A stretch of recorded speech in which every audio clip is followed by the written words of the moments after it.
Merci. Alors, bonjour à toi qui m'écoutes. Que le Seigneur te bénisse. Si le Seigneur veut que tu écoutes cette vidéo, c'est parce que certainement, il voudrait que tu grandisses en ce que nous allons partager. Sur ce chemin que nous allons faire ensemble, je nous exhorte à persévérer, à écouter. Moi, c'est Ginette Mban. Je suis médecin de formation, mais je suis passionnée de l'évangile de Jésus-Christ. J'aime véritablement le Seigneur Jésus parce que chaque jour, il déverse en moi son amour, comme Romains 5, verset 5, il déclare par son esprit qui vit en moi. Et plus je grandis, depuis que je le connais, depuis l'âge de presque 13 ans, 12 ans et demi, 13 ans environ, mon amour pour lui grandit. Au fur et à mesure que je comprends à quel point il m'aime, mon amour pour lui grandit parce que c'est lui qui fait grandir en moi cet amour. Et plus il m'amène à grandir, plus il m'amène à connaître et à comprendre ce que c'est que véritablement la grâce de Dieu, ce que c'est que véritablement être en Christ et vivre sur la terre en étant sauvé. C'est ce que je veux partager avec vous tout au long de ce chemin que nous allons faire ensemble. Je vais beaucoup parler de la grâce de Dieu. Parce que j'ai compris à la longue, j'ai compris que la grâce de Dieu n'est pas une licence pour moi de vivre n'importe comment, de pécher, de m'adonner à tout parce que Dieu m'a sauvé ou alors parce que la grâce de Dieu est toujours là.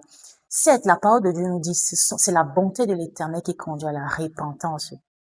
C'est pourquoi j'ai compris que le fait que je sois sous la grâce, comme Jésus-Christ dit, et c'est ce que nous allons partager tout au long de ce chemin. Le fait que je sois sous la grâce, comme Jésus-Christ le dit, ne me donne pas, ou alors le fait que je sais que les bontés de l'Éternel se renouvellent chaque matin, et ce sont ces bontés-là qui me conduisent à la repentance au cas où je pêche, ne fait pas de moi quelqu'un qui veuille vivre alors dans le péché.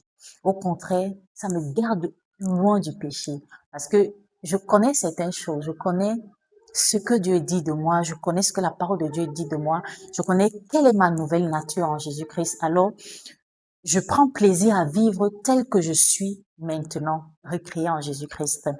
Je t'encourage à rester avec nous sur ce chemin et tu seras vraiment édifié. Tu ne vas pas le regretter. Si tu n'es pas transformé dans 3 mois, si tu persévères avec nous sur ce chemin, je te donne 3 mois. Si tu n'es pas, ta vie n'a pas complètement changé. Si tu étais esclave du péché, si tu n'arrivais pas à te détacher de certains péchés, de certaines choses, tu avais l'impression que tu étais encore sous l'emprise, tu fais des choses que tu ne veux pas, je te donne 3 mois. Si après 3 mois, tu n'es pas transformé et que tu suives véritablement, fidèlement ces enseignements, ces moments de partage que nous aurons ensemble de temps en temps, si tu n'es pas transformé, je crois que ce ne sera pas Dieu qui m'envoie. Mais si c'est Dieu, puisque c'est Dieu qui m'envoie, je sais que tu seras transformé, tu seras totalement libéré de l'emprise du péché, de l'emprise des malédictions générationnelles, familiales, etc. Je sais pas comment on appelle ça.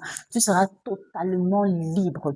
Pourquoi? Parce que ta conscience aura shifté vers le véritable toi, ton identité véritable en Christ. Et à partir de cette identité, tu pourras désormais vivre sur la terre. Alors, comme je disais, moi, c'est Ginette Mba.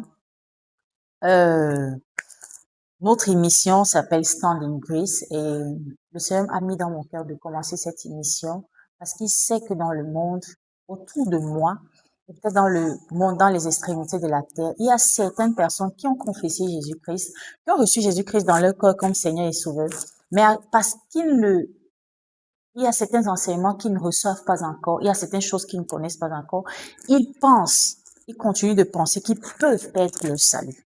Oui, comme tu l'as si bien compris, moi, j'ai compris, le Seigneur m'a amené à comprendre que on ne peut pas perdre le salut. Si on est né de nouveau, on a reçu Jésus-Christ comme Seigneur et Sauveur, on ne peut pas perdre le salut. Pourquoi? Parce que ce n'est pas notre œuvre, ce n'est pas l'œuvre de quelqu'un, ce n'est pas une œuvre humaine, mais c'est l'œuvre de Jésus-Christ lui-même. Et l'œuvre de Jésus-Christ est parfaite. L'œuvre de Jésus-Christ est éternelle. Pardon, l'œuvre de Jésus-Christ, comme lui-même l'a dit, tout est accompli. Il n'y a plus rien à ajouter à ça. C'est pourquoi nous ne pouvons pas perdre notre salut.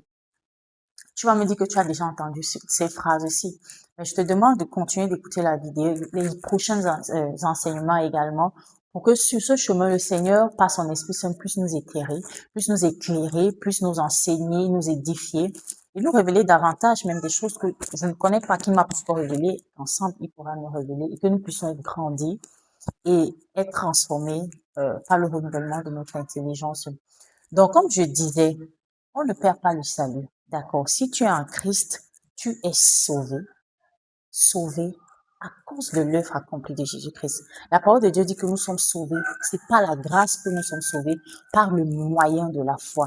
Donc, ce qui intervient ici, c'est la foi. Et cette foi même, c'est Dieu qui te donne. C'est Dieu qui nous donne cette foi. Car la parole de Dieu nous dit que Dieu nous a donné à chacun d'entre nous une mesure de foi. C'est par là que nous pouvons confesser Jésus-Christ et le recevoir comme Seigneur et Sauveur.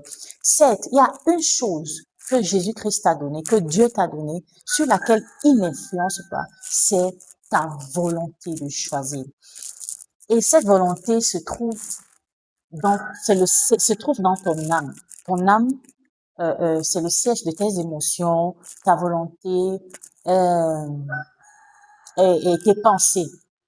Dans ta volonté de choisir librement, Dieu n'influence pas. Alors, si tu as choisi Jésus-Christ, Dieu t'a donné une mesure de foi. Et cette foi qui permet de demeurer en lui, cette foi, il t'aide à la faire grandir au quotidien. Et si tu as confessé Jésus-Christ, la parole de Dieu dit dans 2 Corinthiens chapitre 5, le verset 17, que tu es recréé, tu es une nouvelle créature. Les choses anciennes sont passées, toutes choses sont devenues nouvelles. Alors si tu es d'accord avec moi que tu es recréé, ça veut dire que ici tu comprends que Dieu parle de ton esprit d'abord, parce que tu vas me dire, ok, je suis recréé, mais je fais toujours les anciennes choses que je faisais avant. Je mens toujours, je vole toujours, je suis toujours un peu malhonnête, je suis toujours... j'ai l'impression que je suis toujours souillée. Non, la vérité, c'est que ton esprit a été recréé. Celui qui est uni à Jésus-Christ fait avec lui un seul esprit. Tu ne peux pas être souillé et faire avec Jésus-Christ un seul esprit. Ça veut dire qu'il t'a recréé à son image. Il t'a recréé, son esprit habite en toi. Et c'est ça qui fait que vous fassiez un seul esprit. Tu as l'esprit de Dieu en toi. Tu as Dieu lui-même qui habite en toi et qui demeure en toi. Maintenant, pourquoi est-ce que tu continues de pécher? Est-ce que c'est parce que tu n'es pas une nouvelle créature? Non. C'est parce que ton âme, pendant longtemps, ton âme a été impactée, a été influencée, a été à l'image de l'ancienne nature que tu portais.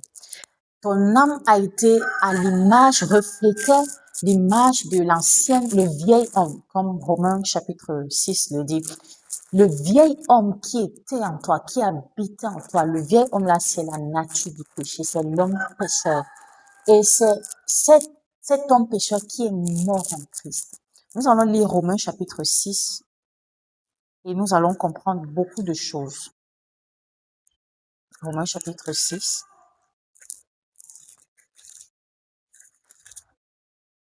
Ok. Nous allons commencer par, commençons au verset 3. D'accord. Bon, déjà, Romains chapitre 5, verset 20 dit, « Or, la loi est intervenue pour que l'offense abondât, mais là où le péché a abondé, la grâce a surabondé, afin que, comme le péché a régné par la mort, ainsi la grâce régna par la justice pour la vie éternelle, par Jésus-Christ notre Seigneur. Que dirons-nous donc? Demeurerions-nous dans le péché afin que la grâce abonde? Loin de là. Nous qui sommes morts au péché, comment vivrons-nous encore dans le péché? Tu comprends ici que nous sommes morts au péché. Et comment est-ce que nous sommes morts au péché? Il continue en expliquant, ignorez-vous que nous tous qui avons été baptisés en Jésus-Christ, c'est en sa mort que nous avons été baptisés. Nous avons donc été ensevelis avec lui par le baptême en sa mort, afin que, comme Christ est ressuscité des morts par la gloire du Père, de même nous aussi nous marchons en nouveauté de vie. Amen. Donc nous avons été ensevelis par le baptême en la mort de Jésus-Christ. Nous avons été ensevelis avec Jésus-Christ. Et lorsque Christ est ressuscité, nous sommes ressuscités. Ce n'est pas le vieil homme qui est ressuscité. Ce n'est pas l'homme naturel, la nature, comme le verset 6 dit, sachant que notre vieil homme a été crucifié avec lui, afin que le corps du péché fût détruit, pour que nous ne soyons plus esclaves du péché. Le vieil homme a été crucifié avec Christ, enterré, enseveli. C'est pourquoi tu es une nouvelle créature, comme 2 Corinthiens chapitre 5, verset 17 le dit. Tu es une nouvelle personne. J'insiste dessus parce que c'est par là, c'est à partir de là que le shift doit se faire. C'est à partir de là que tout doit commencer. Tu dois commencer à renouveler ta pensée. Déjà, à savoir et à concevoir que tu es une nouvelle personne. Tu es une nouvelle création. Tu n'es pas l'ancienne création qui a été modifiée. Tu n'es pas l'ancienne création qui est que l'on parfait au fur et à mesure. Non, tu es une nouvelle création. Tu n'es pas l'ancienne. Dans la nature du péché, l'ancienne personne, c'était la personne qui avait la nature du péché en lui. En elle, c'était la personne qui avait le vieil homme en elle. Et ce vieil homme est mort, enseveli, enterré. On en a fini avec. Ce qui fait que normalement, tu ne dois plus pécher. C'est pourquoi la parole de Dieu dit que celui qui est né de Dieu ne pêche pas. Parce que tu n'as plus la nature. C'est comme un arbre. L'avocatier ne peut produire que des avocats. Si on coupe l'avocatier, il ne produira plus d'avocats. L'arbre qu'on va mettre à l'endroit là, c'est cet arbre qui va produire son fruit. Si c'est les pruniers, la prune, ou alors la mangue, ce sera soit le manguier ou le prunier, ce sera soit les mangues ou les prunes qui seront produits. L'avocatier qui était là ne va plus produire parce qu'il n'est plus là. Mais maintenant, tu vas me demander pourquoi donc je continue de pécher alors que je suis né en Christ. Et moi, je pense que c'est parce que je continue de pécher, comme la parole de Dieu dit, ni les menteurs, ni les voleurs, ni les impudiques, ni les idolâtres n'hériteront le royaume des cieux. C'est la parole de Dieu le dit ainsi. Mais si nous lisons bien ce passage, nous allons nous rendre compte que qui sont les menteurs? La parole de Dieu n'a pas dit ni celui qui commet, ni celui qui ment, ni celui qui... Le menteur, c'est le vieil homme, c'est la nature, c'est comme l'avocatier, c'est comme le manguier. Le menteur, c'est cet arbre, c'est cette nature qui produit le mensonge.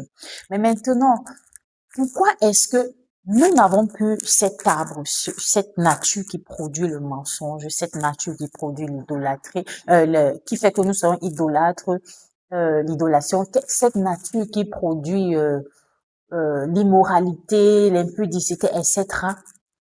Nous n'avons plus cet arbre, n'est-ce pas? Pourquoi est-ce que nous manifestons encore les œuvres, le fruit de cet arbre, au lieu de continuellement manifester le fruit du nouvel arbre, l'arbre qui est le fruit de l'esprit, qui est l'esprit de Dieu? Pourquoi nous manifestons encore le fruit de l'ancien arbre? Tout simplement parce que nous sommes faits d'un esprit, d'une âme et d'un corps. Et pendant longtemps, notre âme a été colonisée par le vieil homme. C'est pourquoi, que tu le veuilles ou pas, tant que tu n'es pas en Christ, tu es esclave du vieil homme, tu es esclave du péché. Le péché a le pouvoir sur toi, comme Romains chapitre 6, le verset 5 dit, le péché a verset 14, le péché a le pouvoir sur toi. Mais nous maintenant, au verset 14 dit, le péché n'aura point de pouvoir sur vous, puisque vous êtes non sous la loi, mais sous la grâce. Sous la grâce, c'est être sous Christ, être sous Jésus-Christ, avoir reçu Jésus-Christ. Le péché, normalement, n'a plus de pouvoir sur toi qui es enfant de Dieu, toi qui es né de nouveau. Mais tu continues à manifester les fruits du péché, à manifester les œuvres du péché, parce que ton âme n'a pas encore été renouvelée complètement. La parole de Dieu nous dit tout dans Romains chapitre 12 de renouveler notre âme, notre intelligence par la parole de Dieu, d'être transformé par le renouvellement. La transformation est visible si dans le quotidien on renouvelle notre âme avec les réalités du nouveau nous, de la nouvelle personne que nous sommes. Nous sommes une nouvelle personne dans un nouveau royaume. Nous devons renouveler notre conscience à cette réalité. Et alors, sur cette terre, nous allons donc manifester le fruit de cette nouvelle nature. Tant que tu ne renouvelles pas ta pensée, tant que tu ne demeures pas dans la parole de Dieu, pour connaître qui es-tu désormais? Quelle est cette nouvelle nature? C'est même quoi quand on dit être nouvellement créé, nouvelle création en Jésus-Christ? C'est même quoi? Connaître comment vivre. Qu'est-ce que Dieu, ton Père, dit de toi? Qu'est-ce qu'il a fait de toi? Quelle est l'œuvre accomplie de Christ? Tant que tu n'entres pas dans cet exercice de renouvellement et que tu te Tu te le dis, parce que quand Paul dit de renouveler notre pensée, c'est que on doit se le dire continuellement jusqu'à ce que ça reste, jusqu'à ce que ça prenne forme, ça prenne corps. Et c'est ainsi qu'on pourra voir la transformation. Je ne parle pas juste, ce sont pas juste des mots en l'air, c'est une vie. Avant, tant que je n'avais pas, avant j'étais une personne différente. J'avais confessé Jésus-Christ 7. J'avais reçu Jésus-Christ 7. Il était dans mon cœur, dans ma vie 7. J'étais une nouvelle personne 7. Mais je vivais encore comme si le vieil homme vivait en moi. Pourquoi? Parce que je n'avais pas connaissance de ceci. J'avais connaissance du fait que c'est pas mes propres œuvres, c'est pas ma propre force. Je vais essayer. Et quand j'essaye, je n'arrive pas. Je peux arriver peut-être pendant quelques jours, pendant un moment, pendant un long moment, mais après un moment, je tombe encore et je culpabilise parce que je croyais que c'était par mes forces, je croyais que c'était par mes capacités. Et quand ça arrivait comme ça, je me disais, oh, j'ai perdu le salut, oh, Dieu n'est plus en moi, je culpabilisais, je pleurais, je demandais. Mais Dieu ne veut pas que nous vivons dans la culpabilité tous les jours de nos vies. Dieu voudrait que nous vivons dans l'assurance de notre salut, dans la liberté qu'il nous a donnée, d'enfants de Dieu, en manifestant le fruit de l'esprit au quotidien. Et cela ne vient que par la parole de Dieu. C'est pourquoi je voudrais t'encourager pendant ce chemin que nous allons faire à lire la parole de Dieu, les versets que nous allons partager ici. Lis-les, médite-les. Laisse le Saint-Esprit, l'Esprit de Dieu qui est en toi t'enseigner et tu vas comprendre beaucoup de choses. N'avale pas, parce qu'avant moi j'avalais tout ce qu'on m'enseignait, n'avale pas tout ce qu'on t'enseigne, tout ce qu'un homme peut t'enseigner, n'avale pas ça, ne prends pas ça pour oui et amen. Va à la maison, assieds-toi, tu as l'Esprit de Dieu en toi qui t'enseigne et tu verras, tu comprendras la langue que tu ne perds pas ton salut. Et ne pars pas avec déjà un préjugé dans la tête, sachant que, ok, bon, on m'a dit que je, si je commets un péché, je vais perdre mon salut. Et quand tu lis la parole de Dieu, un verset, tu restes avec cet enseignement dans la tête, c'est ça qui te revient, qui te taraude. Non, fais comme si tu te vidais entièrement et laisse l'Esprit de Dieu t'enseigner. Tu verras il va te révéler la vérité de la parole de Dieu, la vérité que Jésus-Christ nous a enseignée. Nous allons arrêter là pour aujourd'hui et je te prie de rester connecté. Si tu n'es pas encore abonné, abonne-toi, like, partage si tu veux, si tu sens que tu veux partager, partage. Et que le Seigneur te bénisse. Commente si tu as un commentaire, une question. Et pour toi qui n'es pas encore enfant de Dieu, toi qui n'as pas encore reçu Jésus-Christ et qui a écouté cette vidéo, je voudrais t'encourager à recevoir Jésus-Christ. Tu sais, si tu as écouté cette vidéo, ça veut dire que Dieu t'appelle également. Dieu voudrait faire de toi une nouvelle personne. Tu vis dans le péché, tu as l'impression que tu n'arrives pas à sortir de là, tu es addict à la drogue. Jésus-Christ est le seul qui peut te libérer de l'emprise du péché, le seul qui peut te libérer de l'emprise de Satan, des malédictions, etc. Jésus-Christ est le seul qui peut le faire. Et la vérité, c'est que il est mort pour toi. Il a donné sa vie pour toi. Il a versé son sang pour toi. Il est ressuscité pour toi. Tout ce que toi, tu dois faire, c'est de croire qu'il est mort, il est ressuscité, qu'il est Seigneur, et de l'appeler dans ton cœur, comme Romains 10, verset 9 dit, 9 à 10 dit que si tu confesses de ta bouche Jésus-Christ comme Seigneur et que tu crois dans ton cœur que Dieu l'a ressuscité des morts, tu es sauvé. Alors fais cette prière, va dans Romains chapitre 10, verset 9 et 10, tu lis, et tu dis tout simplement, Seigneur Jésus, je reconnais que j'ai vécu loin de toi, je te veux comme mon Seigneur, viens habite dans mon cœur, dirige ma vie désormais aussi. Et crois, quand tu fais cette prière, crois il est venu habiter en toi. Persévère avec nous dans ses enseignements et tu vas grandir. Si tu as fait cette prière, je te prie de cliquer sur le lien en bas, de m'écrire peut-être par WhatsApp. Le numéro WhatsApp est toujours là. Et on verra comment on pourra grandir ensemble par la grâce de Dieu. Que Dieu vous bénisse et qu'il continue de vous enseigner alors que nous séparons physiquement dans le puissant nom de Jésus-Christ. Amen.